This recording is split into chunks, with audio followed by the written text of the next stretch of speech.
दोस्तों, दिव्य साहित्य संग्रह में आप सभी का स्वागत है। यूजीसी नेट के सिलेबस में संकलित आगरा बाजार नाटक जो हबीब तनवीर जी का है, उसका हम शॉर्ट रूप में उसका अध्ययन करने वाले हैं। इसका मूल पुस्तक का अध्ययन अगर समय रहे तो हम उसका अध्ययन करेंगे। शॉर्ट नोट्स उसका हम अभी देख लेते हैं, जितना इम्पोर्टेंट है उतने हम सार रूप में उसका अध्ययन करेंगे। देखते हैं हबीब तनवीर आगरा बाजार नाटक। हबीब तनवीर जी का जन्म 1 सितंबर 1923 और मृत्यु 8 जून 2009। हबीब तनवीर कृत आगरा बाजार नाटक का संपूर्ण अध्ययन हम अभी करने वाले हैं।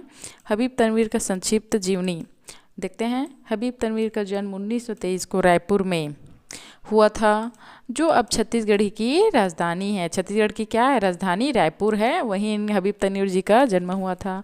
हबीब तनवीर के बचपन का नाम हमीब अहमद खान था। हबीब जी के बचपन का नाम क्या था? हबीब अहमद खान। उन्हें बचपन से ही कविता लिखने का शौक़ था।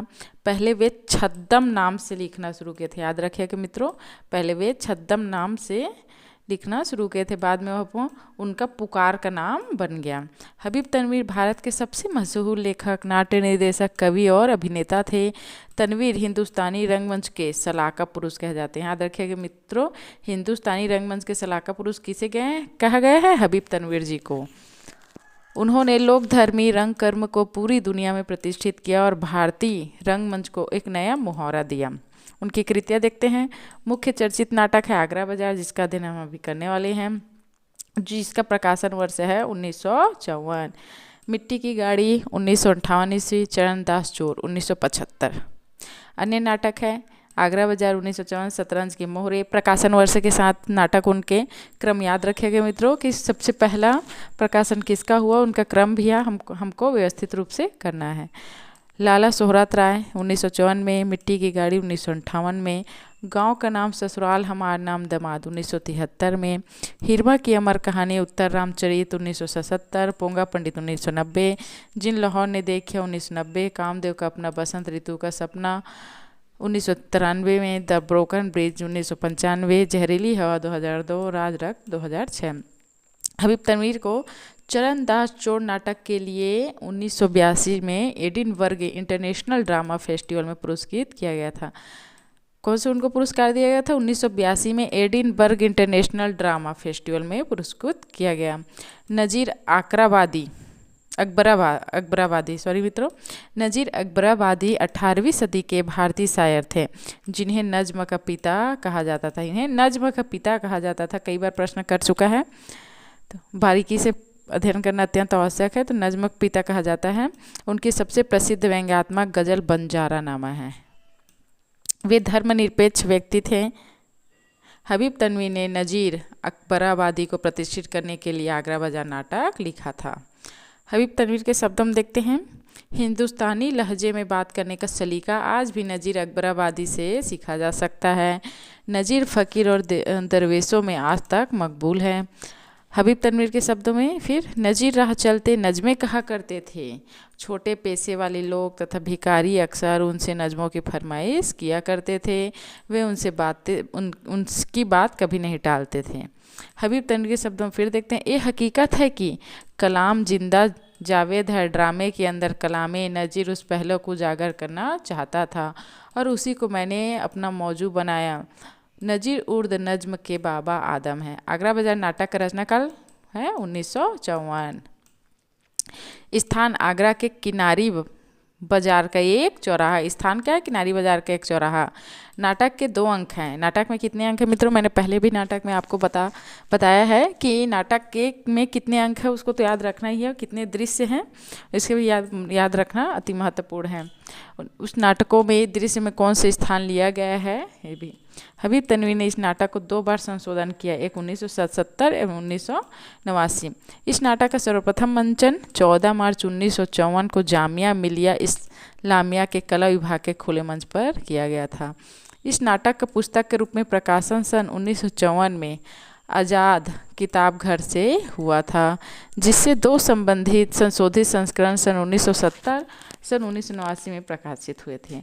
आगरा बाजार नाटक की रचना हबीब तनवीर ने 18वीं सदी के भारतीय शायर एवं नज्म के पिता कहे जाने वाले नजीर अकबराबादी को प्रतिष्ठित करने के लिए किया। क्यों किया मित्रों? आगरा बाजार नाटक की रचना हबीब तनवीर के 18वीं शताब्दी के भारतीय शायर कौन थे, नज्म के पिता कहे जाने वाले नजीर अकबराबादी को प्रतिष्ठित करने के लिए किया। आगरा बाजार नाटक हबीब तनवीर की क्या मौलिक नाटक है। यह नाटक नजीर अकबराबादी के नज्मों पर आधारित है। मेरे बंद रचना गालिब के गज़लों पर आधारित है। आगरा बाजार नाटक का विषय वस्तु देखते हैं। इसमें बेरोजगारी का वर्णन किया गया है मित्रों, शायरों के जीवन का वर्णन है, साहित्य प्रकाशन और बिक्री पर व्यंग है। चौथा, गरीबी लाचारी मजबूरी का चित्रण किया गया है। व्यापारियों के दर्द की कथा है। आगरा शहर के बाजार का वर्णन है। पुलिस की लापरवाही है। फकीरों के उपदेश पर गीत है। सामाजिक और सांस्कृतिक समस्याओं का निरूपण है। इतिहास, परंपरा, आधुनिकता का बोध है। लोक जीवन और मान्यताओं का निरूपण है। नजीर को नज्म पितामह के रूप में प्रतिष्ठित किया गया है। नाटक में स्थानीय संस्कृति, लोक जीवन, लोक परंपराओं का चित्रण है। पुलिस व्यवस्था के कार्यशैली और व्यापारियों के दर्द का चित्रण है। व्यापारियों का दर्द इतिहास के फलक पर आधुनिक समस्याओं के रूप में चित्रण किया गया है। नाटक के पात्र कौन कौन है। नाटक में कोई भी पात्र की मुख्य भूमिका नहीं है। 2 अंकों की इस नाटक में पात्रों की संख्या बहुत अधिक है। पहले अंक के पात्र हैं फकीर, लड्डू वाला, तरबूज वाला, बर्फ वाला, ककड़ी वाला, पान वाला, मदारी वाला, बर्तन वाला, अजनबी शायर, हमजोली, कनमलैया का अर्थ होता है कान साफ करने वाला, तजकिरानवी श्रीतांत लिखने वाला, ग्राहक, लड़का, करीमन, चमेली, करीमन हिजड़ा है, चमेली हिजड़ा है, नवाशी, नजीर का नवाशी। इस नवासी को लेकर हबीब तनवीर ने कहा है कि यह नवासी विलायती बेगम थी, जिससे नजीर के विषय में बहुत सारी बातों का पता चलता है। तमाजबिन इत्यादि अनेक पात्र हैं। दूसरे अंक के पात्र देख लेते हैं मित्रों। पतंग वाला है, अंधा भिखारी है, हमीद एक बालक है। हामिद एक इसमें उसमें भी है मित्रों, ईदगाह कहानी, लेकिन वो हामिद है, हमीद है, याद रखिएगा। बेनी प्रसाद होली गाने वाला, पहला सिपाही, दूसरा सिपाही, तलबच्ची और सरंगिया। पात्रों की संख्या अधिकता के कारण नाटकीय तत्व विधान त्रुटिपूर्ण प्रतीत होती है। अब इसका कथानक देखते हैं इस नाटक का मित्रों।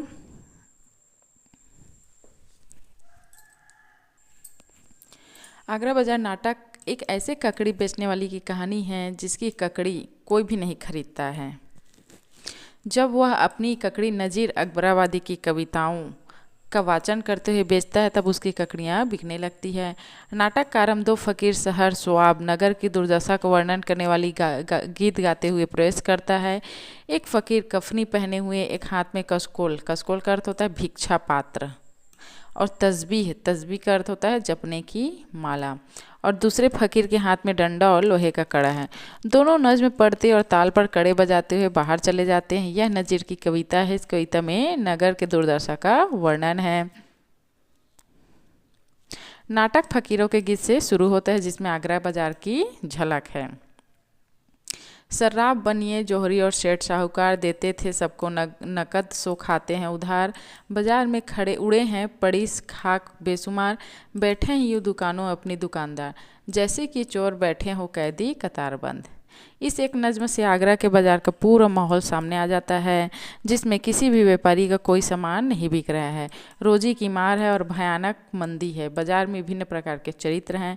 ककड़ी बेचने वाला, पान बेचने वाला, लड्डू बेचने वाला, किताब बेचने वाला, एक उदीयमान कवि, एक ईर्ष्यालु कवि, एक ईमानदार आलोचक, नजीर का प्रशंसक, एक तवायफ नाजी की नज्मों को गाने। ईमानदार आलोचक, नजीर का प्रशंसक हो गया मित्रों ये। गाने वाला एक युवक, होली खेलने वाला दल, पुलिस का आदमी, पतंग वाला। इस बाज़ार में सब आते हैं, यहाँ उत्सव भी मनाए जाते हैं। ये सभी पात्र किसी न किसी तरह से नज़ीर से जुड़े हुए हैं। इन पात्रों के संवादों से ही नज़ीर की छवि बनती है। यह भी दिखता है कि शहर में अदब के लोग यहाँ नज़ीर को हिकारा से देखते हैं। वहीं मदारी तवायब ककड़ी वाले ने उनकी शायरी को कंठ दिया है।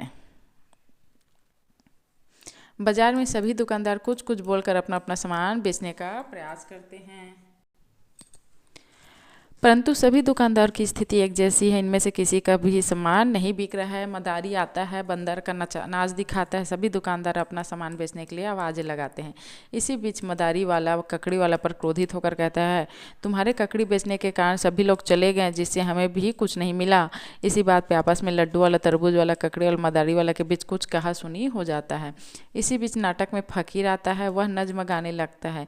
फ़कीर का नज्म सुनकर ककड़ी वाला के दिमाग में एक बात आती है। वह सोचता है क्यों न हम भी फ़कीर की तरह नज्म गाकर ककड़ी बेचने का प्रयास करें, जिससे लोग आकर्षित होकर ककड़ी खरीदने के लिए आए। नाटक में एक शायर हमजोली के साथ किताब वाले के पास आता है। वह शायरी करता है, हमजोली भी उसके साथ देता है। शायर कहता है, दिल्ली में आज भीख भी मिलती नहीं उन्हें, था कल तलुक दिमाग जिन्हों ताजो तक तका।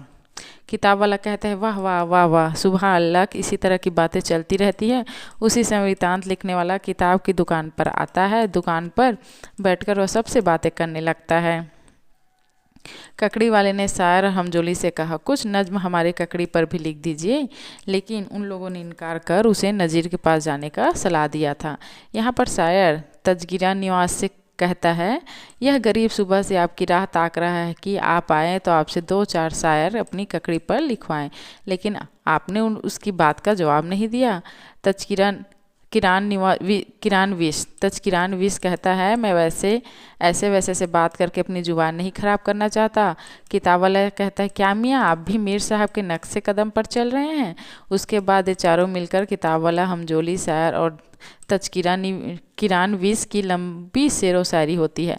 इस शेरो शायरी के चर्चा के दौरान ये सभी नज़ीर अकबराबादी के शेरो शायरी को उपेक्षित करते हैं। नज़ीर अकबराबादी इस नाटक में कहीं भी पात्र के रूप में नहीं है, सिर्फ नाटक में उनका नाम लिया गया है। इसी बीच बाजार के एक तरफ से हिंदू टोली बलदेव का मेला शीर्षक वाली नज्म गाती हुई बाएं तरफ से घुसती है। दूसरी तरफ से सिखों की टोली मदह गुरु नानक की कविता गाते हुए घुसती है।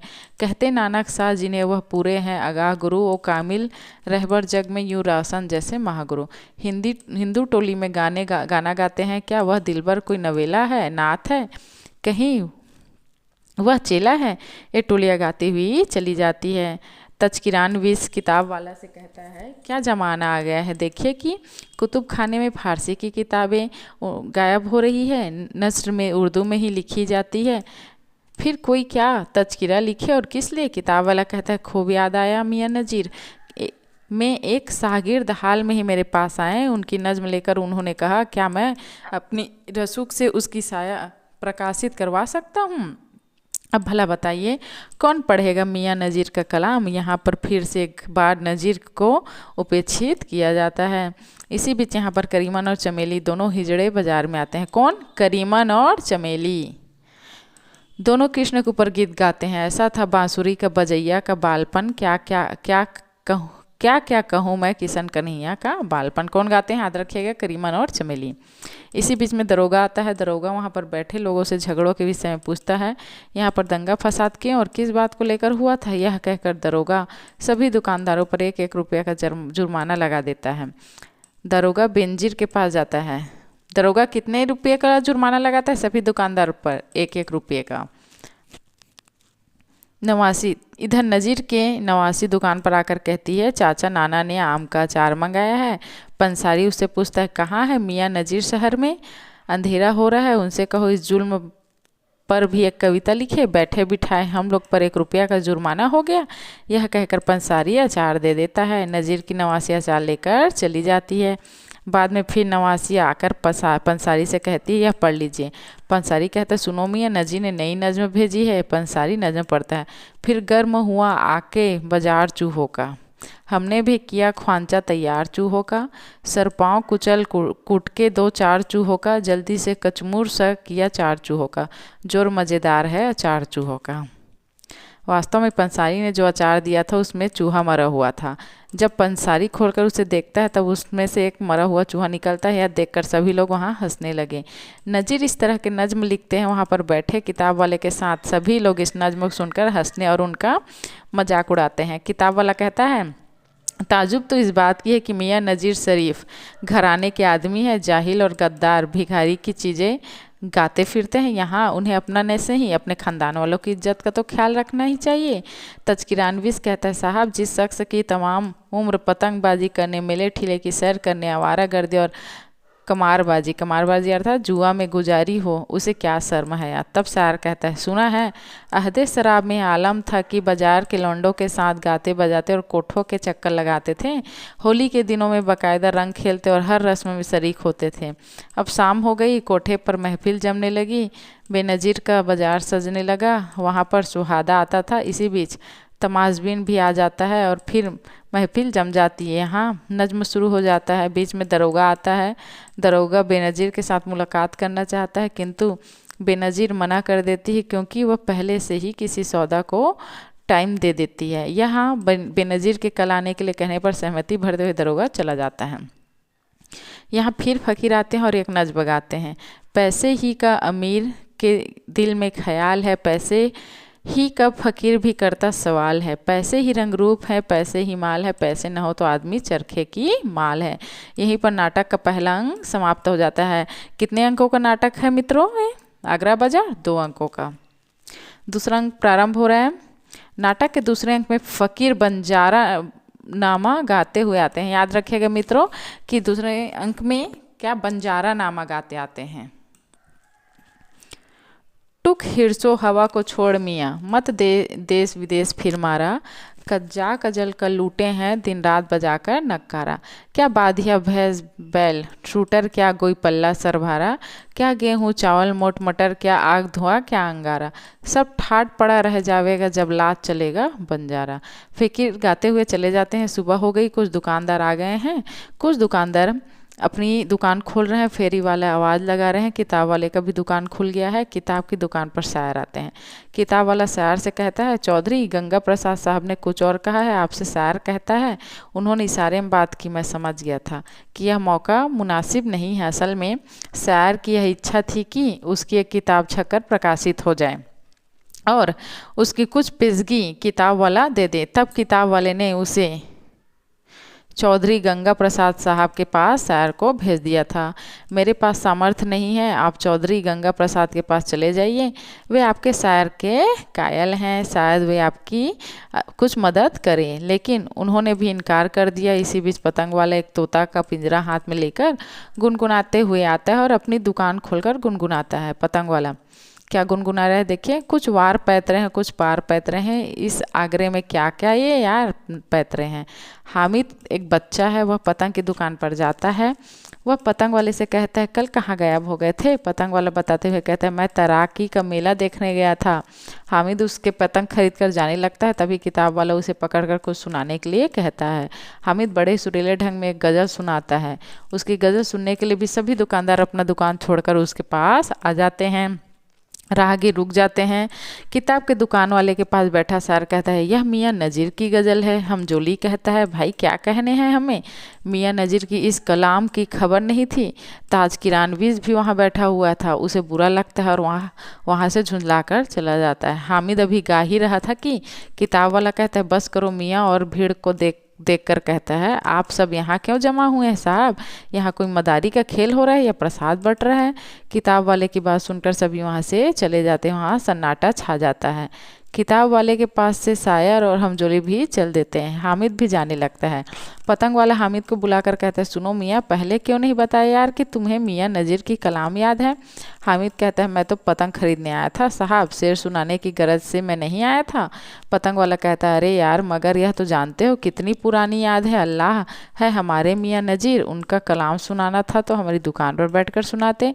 वहाँ शेर पढ़कर उनको भी बेइज्जत किया और हमें भी। हामिद से पतंग वाला बहुत सारे नज़मों को सुनाने के लिए कहता है। हामिद भी रह रहकर नज़ीर के नज़मों को सुनाता है। बहुत सारे लोग वहाँ पर जमा हो जाते हैं।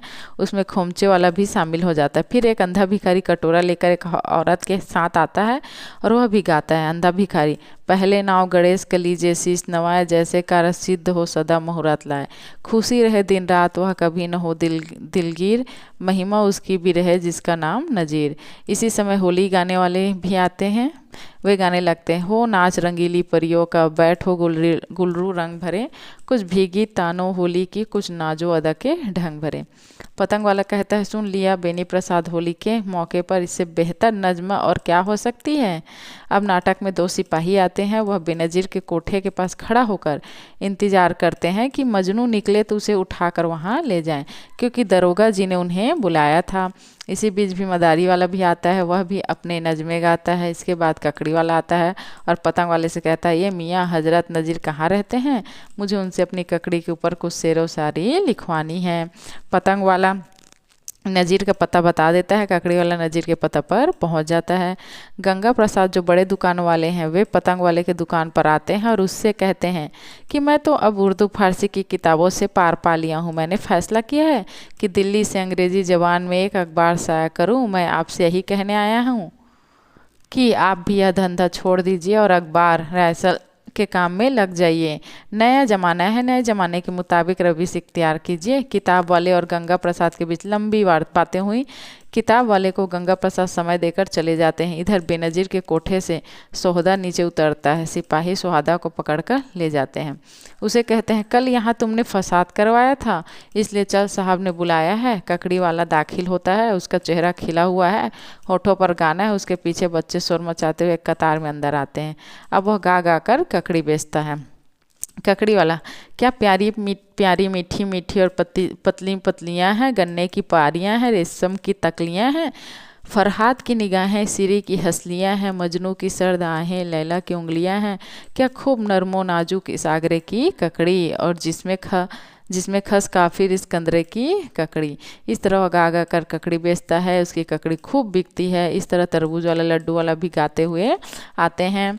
दरोगा जी बेनज़ीर के कोठे पर पहुंचते हैं। वहां पर तबलची और सारंगिया भी हैं। उन दोनों से दरोगा बेनज़ीर के बारे में पूछते हैं। तब तक बेनज़ीर आ जाती है और कहती है, मुझे अपना वादा याद है। दरोगा कहता है, मैं सुबह सुबह इसलिए आ गया हूँ कि हो सकता है आपके पास और कोई आ जाए और फिर मुझे वापस कर दे। दरोगा और बेनज़ीर बातें करते हैं। इसी बीच फ़कीर आदमी नामा गाते हुए बाजार में प्रवेश करते हैं। आदमी नामा अंतिम है मित्रों, गीत याद रखिएगा। पहले में बंजारा नामा गाते हुए प्रवेश करते हैं, दूसरे अंक में आरंभ हुआ तो, और अंतिम आदमी नामा, और सभी लोग इस कोरस में शामिल होकर गाते हैं। कोरस, दुनिया में बादशाह है सो भी आदमी, और मुख मिलिसो गदस है सो है वह भी आदमी, जरदार बेबनवा है सो वह भी आदमी, टुकड़े चबा रही है सो वह भी आदमी, नेमत जो खा रहा है वह भी आदमी, या आदमी को जान को वारे हैं आदमी, और आदमी के तेग से मारे हैं आदमी, पगड़ी भी आदमी की उतारे हैं आदमी, चिल्ला के आदमी को उतारे हैं आदमी, और सुन के दौड़ता सो वह भी है आदमी। जीवन की मूलभूत आवश्यकताओं के इन पहलुओं के साथ मानव जीवन की अनिवार्य नियति को यह नाटक संकेत करता है। सब ठाट पड़ा रह जाएगा जब लाद चलेगा बंजारा। जीवन की मुश्किलों के बीच यह नाटक जीवन के उन रंगों को भी पकड़ता है जो मनुष्य के जीवन में रंग भरते हैं। हबीब के द्वारा इस बाजार की तुलना भारतेंदु जी ने नाटक अंधेर नगरी के साथ किया जा सकता है। हबीब ने 19वीं सदी के आगरा बाजार के यथार्थ चित्रण करने की कोशिश की है, जबकि भारतेंदु ने 19वीं सदी के उत्तरार्ध के प्रतीकात्मक बाजार की संरचना किया है।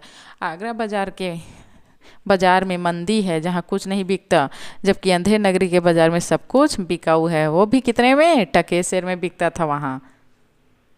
निष्कर्ष रूप से हम देख सकते हैं मित्रों कि हबीब तनवीर द्वारा लिखा जाने वाला यह नाटक हिंदी नाट्य साहित्य के इतिहास में अपना एक विशिष्ट और महत्वपूर्ण स्थान रखता है। नज़ीर अकबराबादी के नज़मों, उनके जीवन, उनके परिवेश पर आधारित होते हुए भी यह नाटक तत्कालीन भारत की राजनीतिक, सामाजिक, सांस्कृतिक एवं आर्थिक स्थिति का यथार्थ चित्रण प्रस्तुत करता है। हबीब तनवीर ने इस नाटक में आम आदमी की ज़िंदगी की वास्तविक स्थिति को उसके समूचे परिवेश के साथ चित्रित किया है।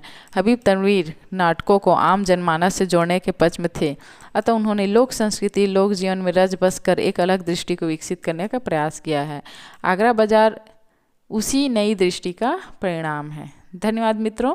आगरा बाजार नाटक को हमने बहुत ही शॉर्ट रूप में आपके समझ प्रस्तुत किए हैं। जितने इम्पोर्टेंट हैं ये इतने ही बहुत हैं। इसके मूल पुस्तक का अध्ययन हम समय रहने पे ज़रूर करेंगे, हर एक नाटकों का।